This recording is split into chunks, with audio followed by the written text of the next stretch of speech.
بسم الله الرحمن الرحيم الحمد لله رب العالمين الصلاة والسلام على سيدنا محمد نبي الأمي وعلى آله وصحبه أجمعين.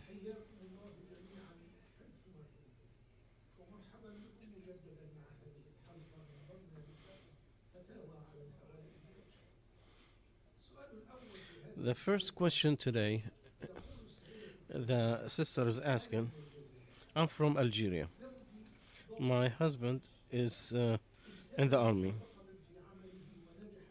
He succeeded in a competition. We're afraid that it's going to be haram. He cannot go back from this work because it is a military action. Can he work that? And if not, so what do you advise us?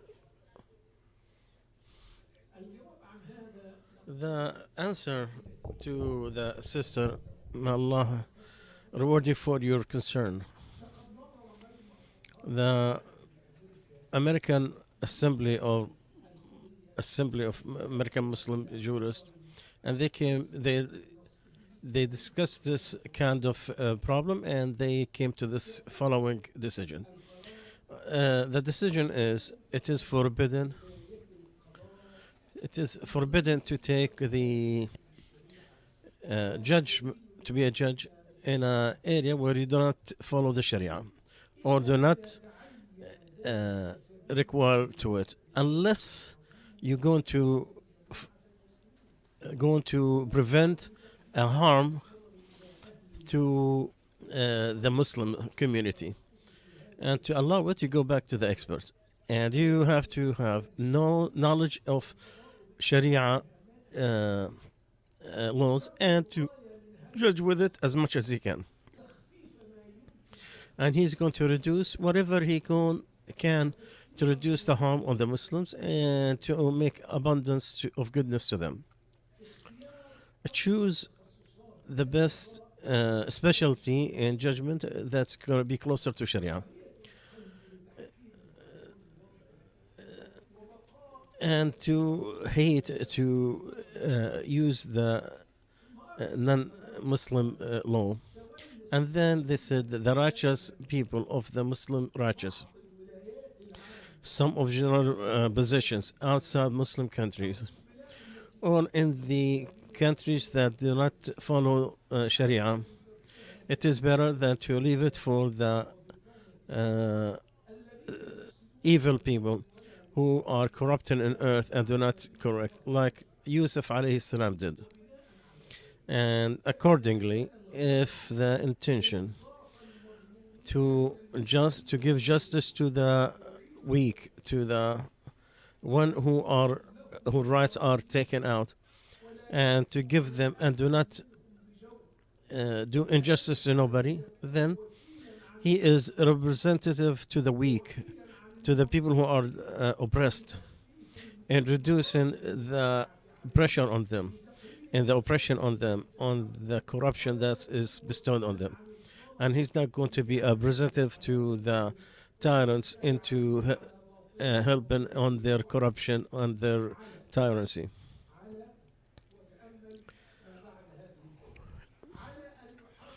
But with this intention to continue, you have to start with this intention and continues with it.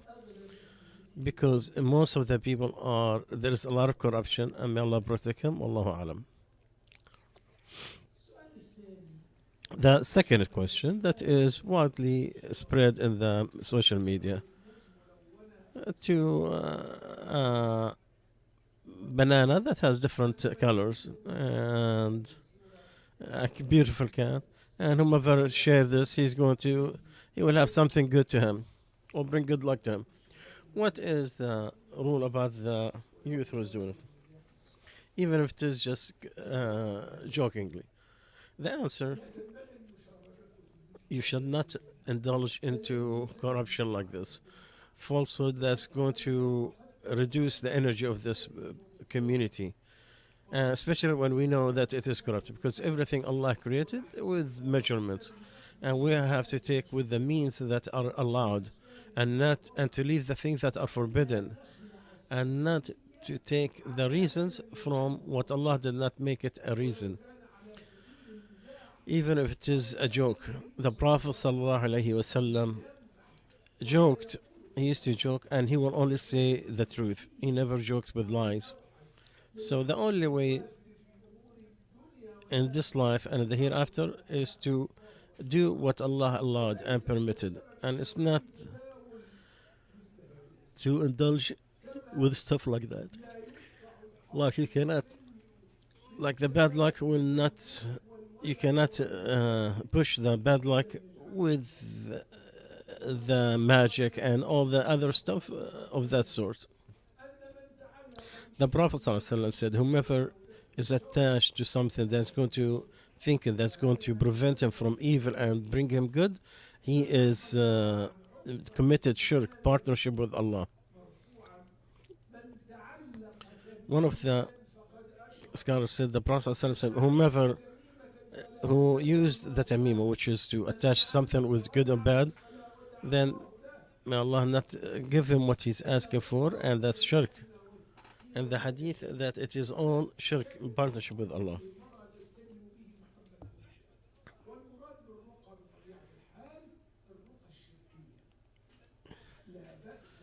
It is, and you can use ruqya that is shirk.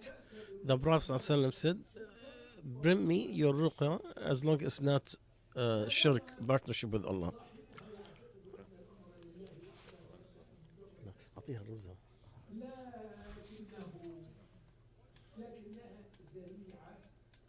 They think it is, if you use it and your heart is attached to it, then you will find that it is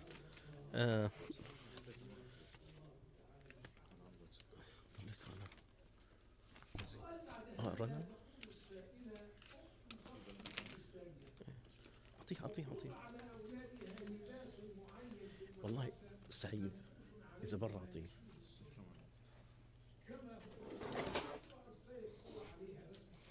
Someone, she sent a picture and has a cross in it, and she said to the principal that she's a Muslim and should not be doing it.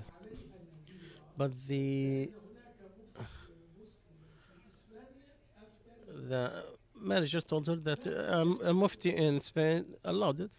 So is that okay or not? The answer, my dear sister, it is hated on the majority of schools to wear something that has a cross.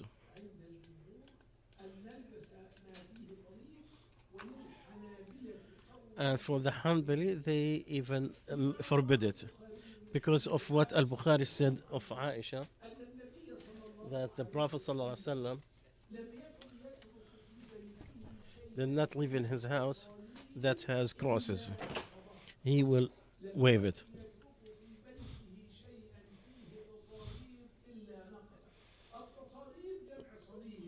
So anything that has crosses, he ﷺ used to demolish it. Meaning he changed its form, the shape. And for Abu Dawud, he will break it. And he ﷺ, he will do that because the Christians, they used to worship the cross. So he hated from that in his house. An-Nawawi in his book said, but the clothes that has cross or anything that distract, you hate to pray in it or to it and on it. So you cannot wear it, you cannot on it, and you cannot have it in front of you. Al-Buhuti al-Hanbali in his book said, it is hated to make the picture on the clothes, even if it is the hat or the currency, because of what Aisha said, that he alayhi salatu wasalam not leave in his household any crosses except he will break it or change its form.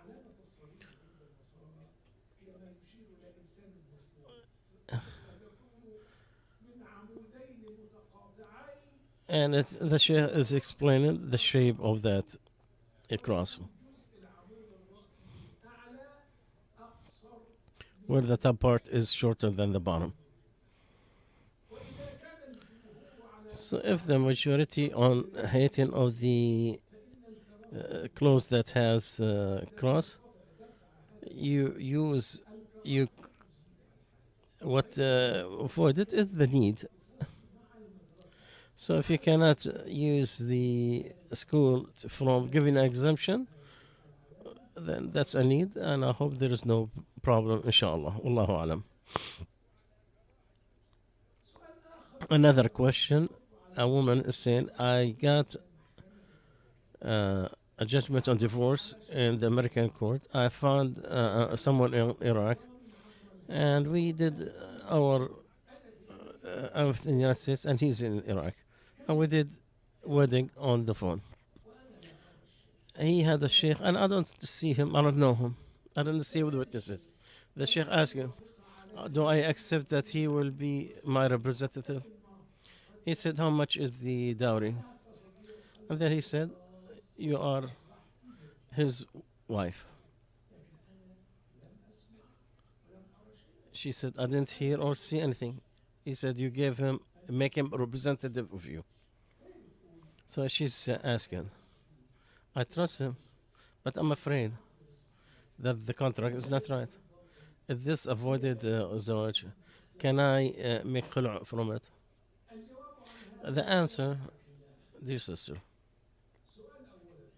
the first question, you said you were divorced from America. Did that have the shar divorce from your ex-husband or after it? Or you just stopped at the American divorce in the court and the husband did not accept it? If it is the last, you still under his is still his wife, because the court divorce only take care of the civilian part or the legal part, but the Islamic one only the husband or the Islamic representative, which is the masjid. If your husband did not divorce you Islamically, then you're still his wife until he divorce you, and then you have to wait the time. And on the majority, you cannot give the representative of the sheikh to represent you. You have to have a wali. He have to be there, or make a or he will to present. You don't represent. You don't put the sheikh as your representative. Your wali, your guardian, is the one who make him the representative. It has to be the father, the son, the brother, then the uncle. So that husband did not have the guardian unless your father made him representative, but that's not what you said. So that's not accepted by us. Third one, to do the contract on the phone, it is okay if all the parts are part from the guardian, the witnesses, the dowry, and things that prevent the wedding. And there was documentation of that. There is no ignorance on that. And Sharia, whether you can make the wedding over the phone, you can with the knowledge before what is accepted and what is, and you have to listen what is to hear the exchange.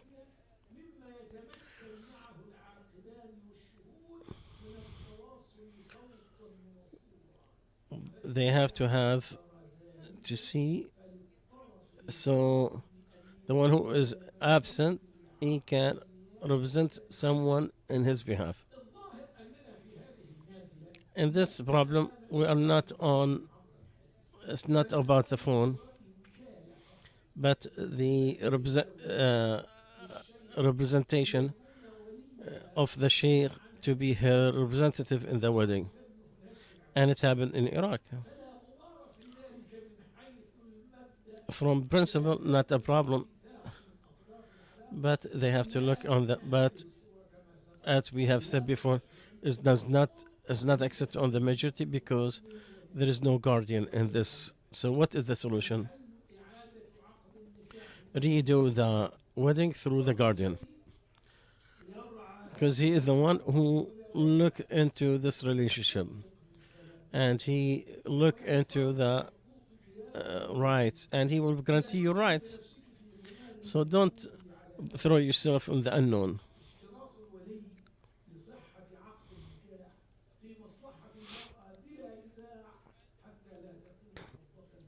So you will not be attacked by the wolves. Wallahu alam. Another question. The questionnaire is asking, someone was given money to donate for the masjid as a charity, but that money was stolen from him. So what does he do after he lost that money because it was stolen? Does he pay it from his own money or from zakah, from other, like go to the people of goodness? How do we solve that problem? We tell him the one who is talking is trusted on that money, and the one who are trusted, the trustee, do not guarantee.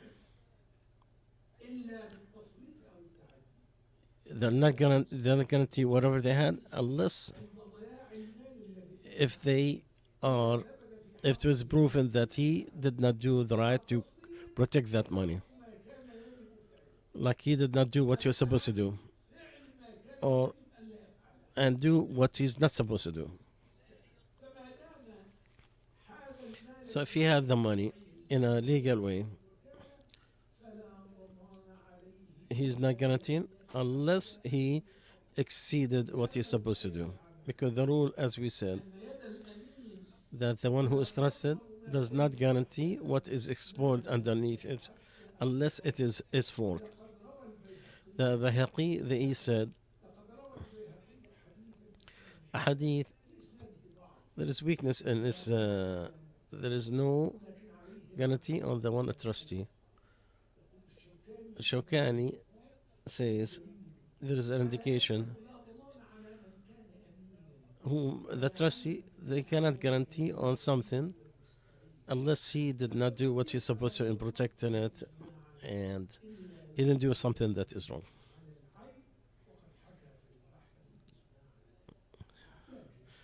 However, it is nice. He need to tell the person that trusted him.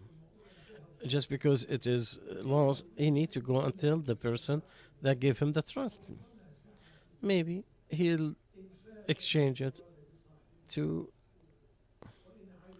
and he can't. We hope that Allah will prevent the one who have the need with his intention the reward of that charity forcibly and without no wrongdoing, because Allah is very generous, and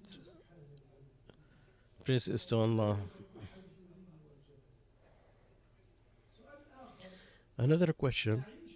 I live in Canada and I want to learn at the university so I could be a lawyer, then a judge. But the law here does not apply the Sharia. Do I stay away from that completely? For example, the divorce, it divided everything in half, and this is not what Sharia says. It's my defending one of the two parts. Is that a sin from me? At the same time, it's going to be in the punishment and the inheritance and all other issues. Now, if I was a lawyer or a judge, or if I apply the law that against the Islamic Sharia, am I sinned? The answer, as we said before, Allah Azza wa Jal, He sent His messengers and His books so people will start justice, and their way to it to use Allah's laws because it is pure justice. and to deny anything that has to do with the desires of the humans. So you cannot use uh, the civil law unless there is no representative that's going to bring the justice. And the people who are asking, it is legitimate, and he do not take more than what is allowed by Sharia. Because whomever has the judgment more than he deserves does not take it, because the judgment of the judge does not permit what is forbidden, nor does it forbid what is permissible.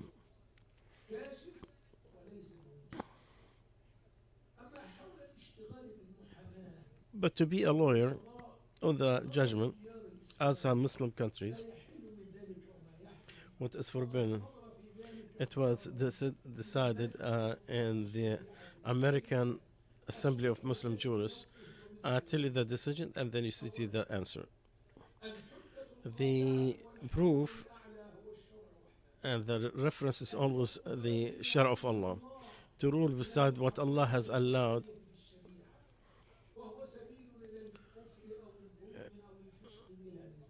it is a way of disbelief in Allah, with no doubt. But originally is to go back to to the Islamic rules, because the rules of Islam talk to the Muslim wherever he is, because Allah's Messenger said, "Fear Allah wherever you are." So to you use it only whenever you are capable to it, and that's where the difference between hypocrisy and faith. Because Allah said, "Don't you see those that they claim that they believe of what sent you and those before you? They want to go back to the devil, and they were ordered to disbelieve in him, and the shaitan wants to dis."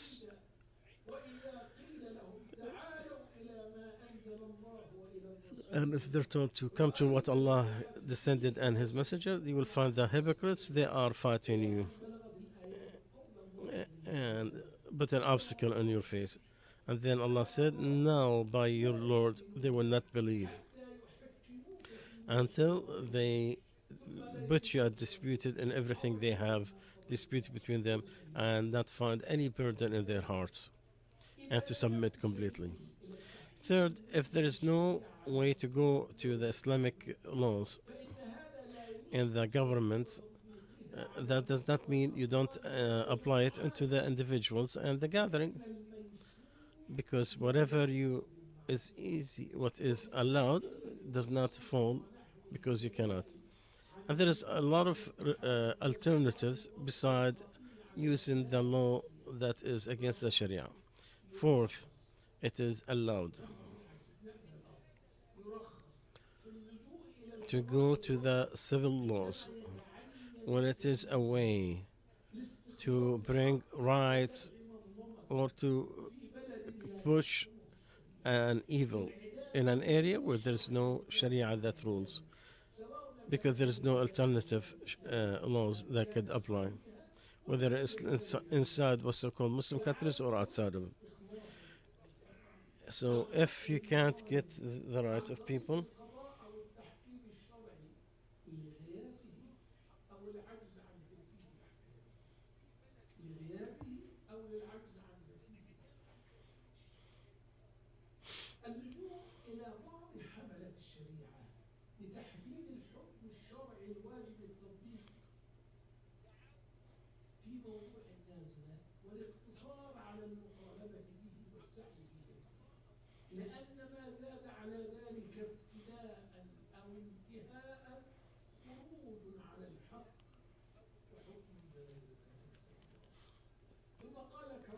and then said that the heart has to hate the rule that's against Islam, and you use it only at the time of need and necessity.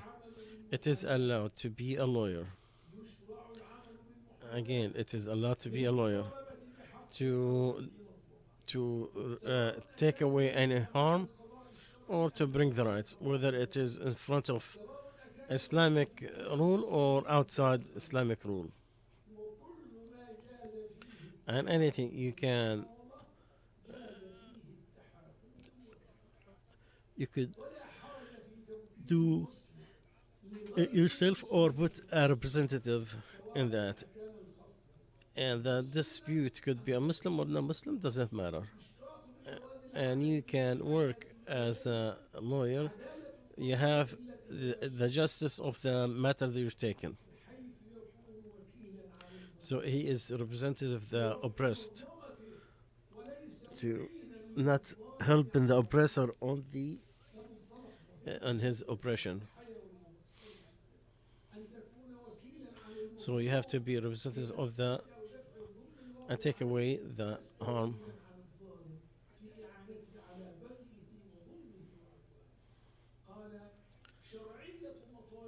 and the right of what he is pushing to the and he asked for it to his representative. Ameen. Ameen. And then he said, it is allowed the Muslim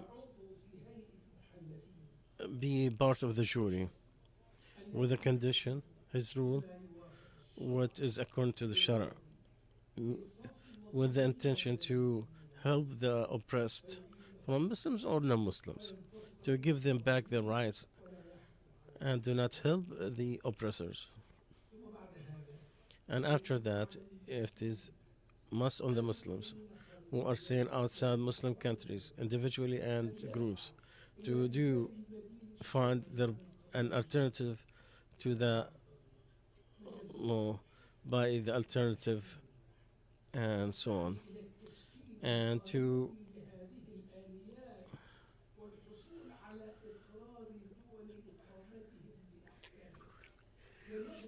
the Jewish community here, they were able to take great leaps, and where they have their own courts, where they go with according to their rules.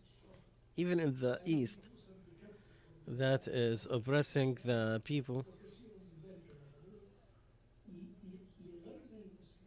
For them, Muslims, like Egypt, for example, the non-Muslims they have their own courts for the Jews and the Christians.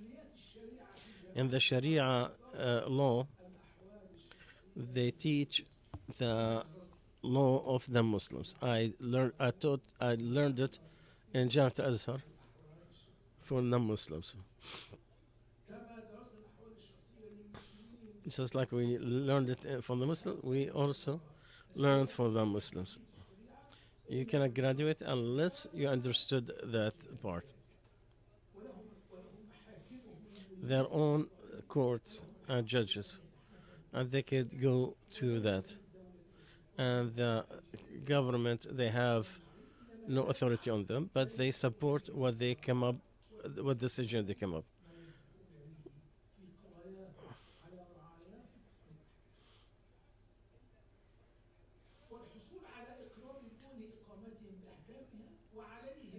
And they have to help each other with the Islamic etiquette that's going to avoid the disputes. A very harsh question because it's very painful. I'm from Egypt. I'm facing a problem with my elder daughter. I used to think that it is Allah's gift to me. She sent us a letter saying she's not a Muslim anymore. Her father and me, since we found that, we almost died. We cannot even think of anything. We are paralyzed. I ask Allah day and night that this is like a nightmare that's going to disappear. I can't believe we have put a great power. She memorized 3 parts of the Quran. She attended a lot of lectures, Arabic lectures. She's 23 years old. She finished from Houston. So stand, give me an advice, direct me. So I tell her I could understand the bitterness of this calamity and how big it is. But we should not just keep going into the pain. You have to have an action to deal with this calamity. Listen, the first thing, we have to understand what Allah's decree to the situation. You use Allah's decree whenever you have calamity, but you don't use it to allow the filth. See the difference between the two? Because those who have hurt with the calamity, they say we all belong to Allah, we should go back to Him. Allah decided, and whatever He do works. After it happened, we say this is something in Allah's book. Whatever Allah wants will happen, and whatever He don't will not happen. Allah does what He wants, as condolence to ourselves. But that not mean we should do the effort to cure the calamity and deal with it. So what happens? It was written from before that Allah wrote it in the first book, and no human can stop it. Then after that, immediately, we have to humble ourselves to Allah and to run to Him and ask Him to take that calamity. Because Allah said, if they see our test, they will humble back to Allah in dua. Then Allah will raise that calamity from them. So they deserve that punishment if they didn't go back to Allah. If they didn't remember from whatever calamity Allah gives them, that they have to come back to Allah. And to try to find the time that Allah accepts the dua. Bismillah.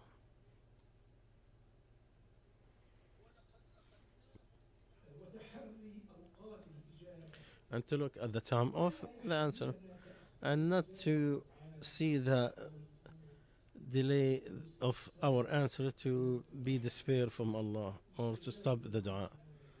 Allah will answer the dua unless He stops and say He feels despair.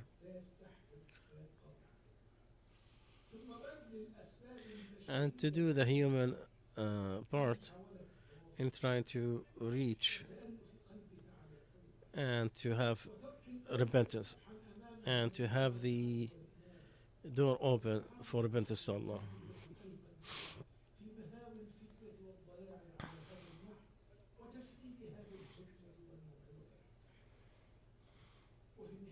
At the end, we have to be certain the one who's happy, and the Muslims, and the heart is the one who's, and Noah could not guide his son, and Ibrahim could not guide his father, and our Prophet Muhammad ﷺ could not guide his uncle, and Allah gave him condolence him the best by saying, you're not going to guide whomever you love. Allah guides whomever He wish. We ask Allah the Almighty to bring her back to you in a nice way and to make you happy with her repentance. Will Allah wash all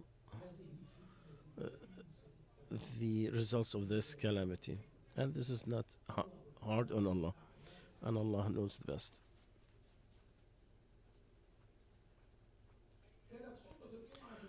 The khutbah Jum'ah was talking about the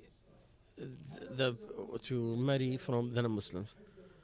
Does she have to wear the hijab, or do I advise her and leave her alone? And I'm not sinned. Obviously, the sins that goes to others. She wants to eat pigs, you cannot force her to leave it. To drink alcohol, I cannot force her to leave it. Even though the husband can stop her from the things that are forbidden that affect him. For the dress, the the fitna goes beyond the family, goes to others.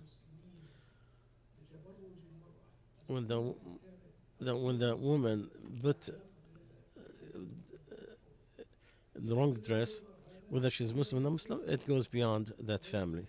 So you need to uh, try to convince her of the hijab. If not, you say, I have my deed and you have your deed. You are free from what I'm doing and you are free from what you're doing. But he cannot force a woman outside Muslim country, even if it's not Muslim country, to wear beyond what she wants. Otherwise, the laws on this country will be on top of him. So he do his best in advice and convincing, and if he can't, at least he's done his part, and to Allah is the complaint.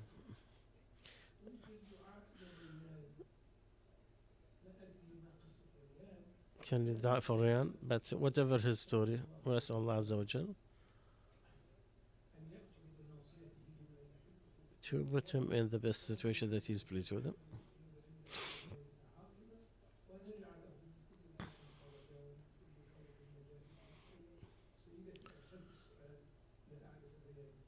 You have sent, and I don't know who's Ryan. What is the problem?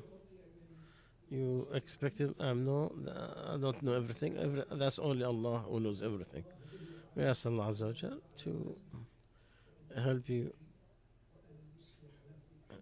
and to correct his religion, and you'll be happy with his repentance.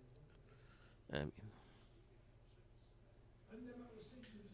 When I put a bill in the tax, and it has nothing to do with the institution. Like if I buy a refrigerator for the house, is that allowed for tax purposes? That question is repeated and it has issues. And I want to tell the person who questions so he do not repeat these kind of questions.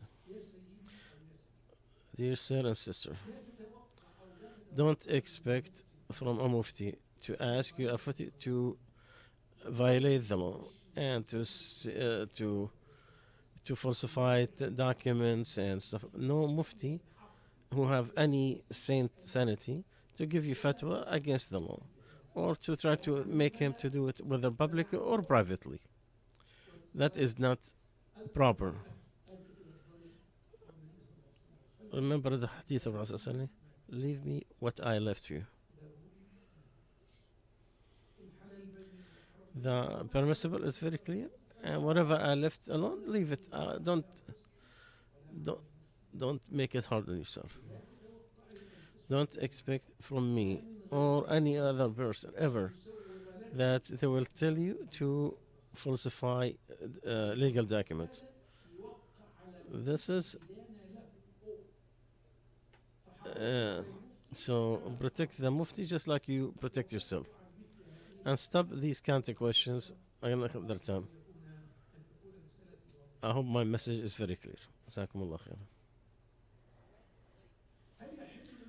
Can a Muslim work as a real estate agent even though most of the people who buy real estate they use usually most of the non-Muslims we don't do the foreclosure, but we help them and we could discuss the loan with them.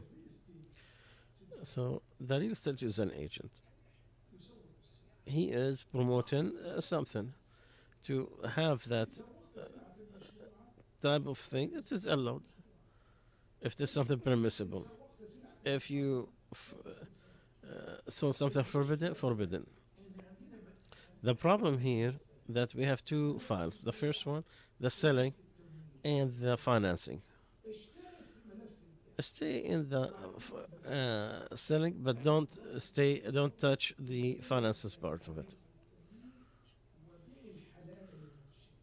So the permissible to whoever wish and promote it anyone, but don't leave the financing to somebody else. To sell a house or sell it, it is allowed. But to promote the loan, no. So separate between the two if you can. And I hope that you can, and I know that you can.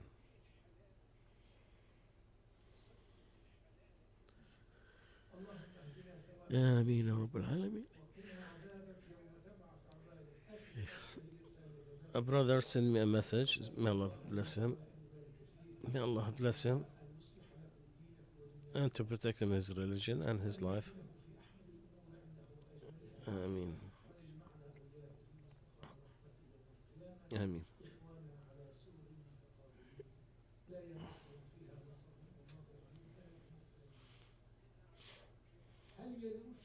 Can you buy a house through a bank because you want to live in it?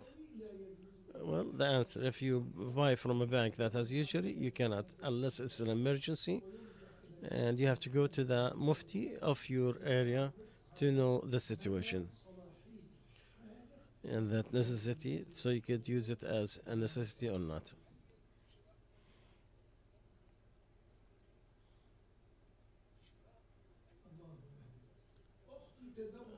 A question, my sister, she married someone who was divorced. He told her that he took every inheritance.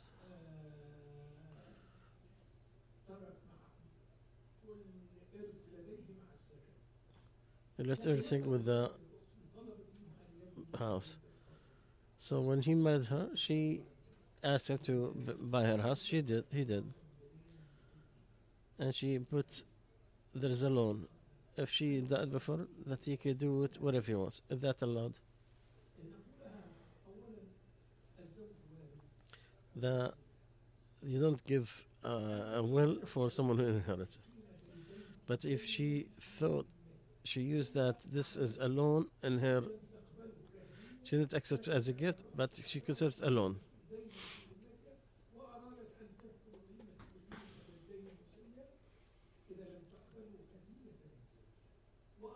And she want to take it back, pay him back, not a problem.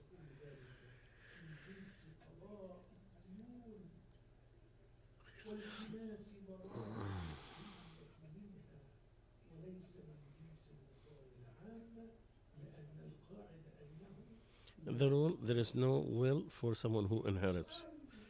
A question from of the imams in Michigan. He said some of the people work in a shop or a company. Most of the prayers they are at work. They have problem with the purification. There is no water and it is very cold. You cannot use it. If they have the water in plastic for water, the they will they are not allowed to them. They said to put it in the napkin and then he wipe it and then he throw it.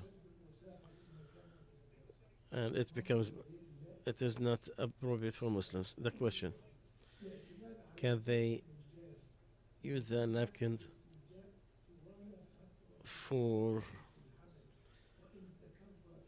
and if this happened more than once? The question is about purification from using the bathroom. You have made it very hard on something that's big.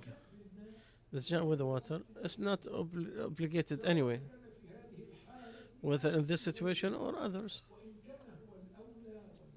It is prior and it is more pure, but you go to the stones or what represented like paper towels.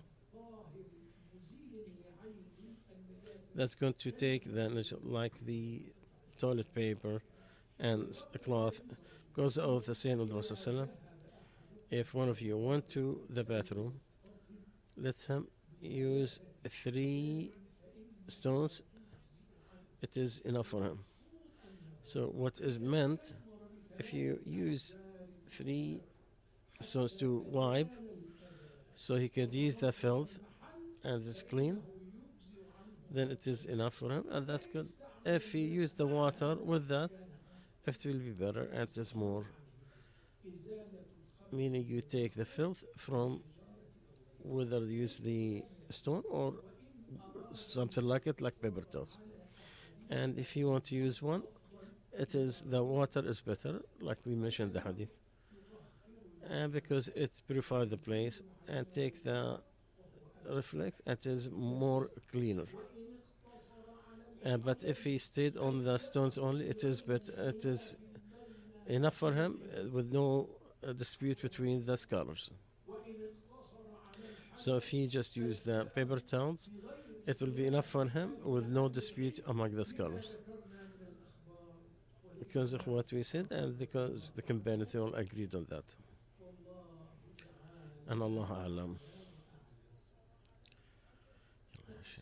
The last question.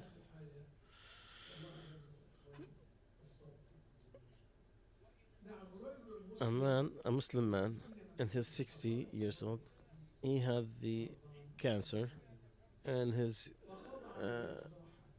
urination, and he took a surgery where they took part of his balls, and after the surgery they gave him something called damnaqa, something attached to the kidney that take the urination from the kidney to a plastic. You can see every urination that comes in it. It is next to the this where the urination will go to the bag and does not go from the penis. So it goes direct from the kidney to the bag and doesn't even feel it. So he can make the wudu for prayers, or does he have to make a tayammum? You don't see the urination coming out or go to the plastic. And this is from the time of surgery about a week ago. First of all, we ask Allah Azza wa Jalla, the Almighty, to give the sick person the healing and the reward. May Allah heal him and give him good question.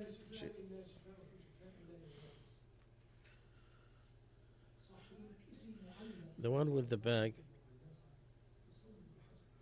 he pray like his Tim.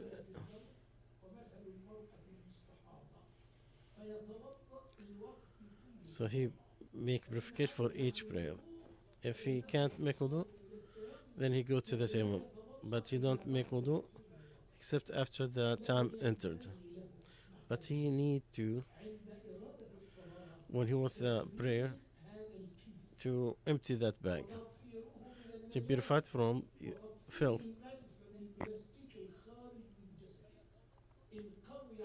If he capable of doing that, to have the purification, that is part of the correction of the prayer. If it is hard to do that, then he can pray on his situation, because he for the people with the excuses, and the hardship bring ease, and the necessity take what is forbidden. Allah do not obligate you more than what you could burden. That was given to the Jordanian Ifta committee. They have something closer to that, but they added, if he knew that the relation stops, they need to make wudu to make sure that his wudu is pure. Like after he used the bathroom, he went half an hour, there's urination, but after 2 hours, everything stops.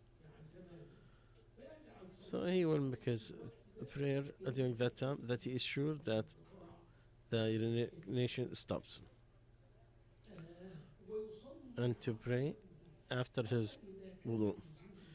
But if that's continuous, does not stop, his rule, if the person with the Salah Al Sawy, he make wudu for each time, and he pray after his wudu immediately, no matter what comes out. But what he is carrying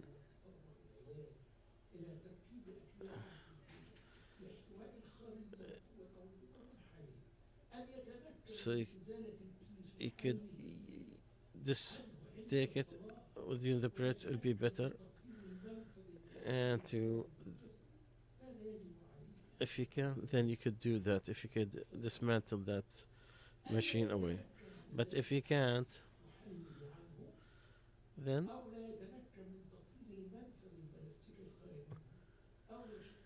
oh, it's very hard for it to do it. He needs to pray on time and his medical necessity. So that makes his prayers correct. What is account that the hardship brings the ease. سبحانك اللهم وبحمدك أشهد أن لا إله إلا أنت أستغفرك وأتوب إليك. Shall we continue on Monday morning?